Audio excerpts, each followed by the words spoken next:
Guys ഇന്നൊരു tension പിടിച്ച day ആണ്. മൃഗസ്നേഹികളായ എല്ലാവർക്കും ഇത് റിലേറ്റ് ചെയ്യാൻ പറ്റുമല്ലോ അല്ലേ? ഞാനും എൻ്റെ ചേച്ചി അമ്മയൊക്കെ പണ്ട് മുതലേ മൃഗസ്നേഹിയാണ് കേട്ടോ.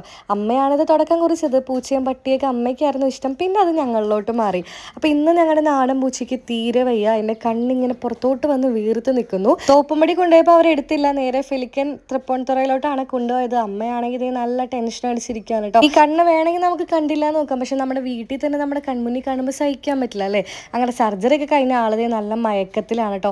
ദൈവഭാഗ്യം എന്താണെന്ന് വെച്ചാൽ ഡോക്ടർ കണ്ണ് മൊത്തത്തിലെടുത്ത് കളഞ്ഞില്ല എന്നുള്ളതാണ്. ഞാനൊക്കെ വിചാരിച്ചത് കണ്ണ് മൊത്തത്തിൽ കളഞ്ഞ് കണ്ണ് മൂടി അവർ തുന്നി വെക്കും എന്നാണ്, പക്ഷെ അങ്ങനെയൊന്നും ചെയ്തില്ല. ഡോക്ടർ പറഞ്ഞു കുഴപ്പമൊന്നുമില്ല, കുറച്ച് ഭാഗമേ ഞാൻ കളഞ്ഞിട്ടുള്ളൂ എന്ന് പറഞ്ഞപ്പോൾ എനിക്ക് ഭയങ്കര സന്തോഷമായി. പിന്നെ ആൾക്കുള്ള ഫുഡും പിന്നെ ഡോഗിനുള്ള പുതിയ ബെൽറ്റ് ഒക്കെ വാങ്ങിയിട്ടാണ് പോയിട്ടുള്ളത്. ഇത് നെക്സ്റ്റ് ഡേ എടുത്ത വീഡിയോ ആണ്. ഇതുപോലത്തെ സെയിം 4 ഉള്ളതുകൊണ്ട് ഇവന്റെ കഴുത്തിൽ റെഡ് ഒരു ഇതിട്ടിട്ടുണ്ട് കേട്ടോ. പോയ ബോധം തിരികെ വന്നപ്പോൾ കിളി പോയെന്നാണ് തോന്നുന്നത്. കളിയോട് കളിയാണ്, മരം കയറുക മോളി കയറുക, ഭയങ്കര കുരുത്തക്കേടായിരുന്നു കേട്ടോ.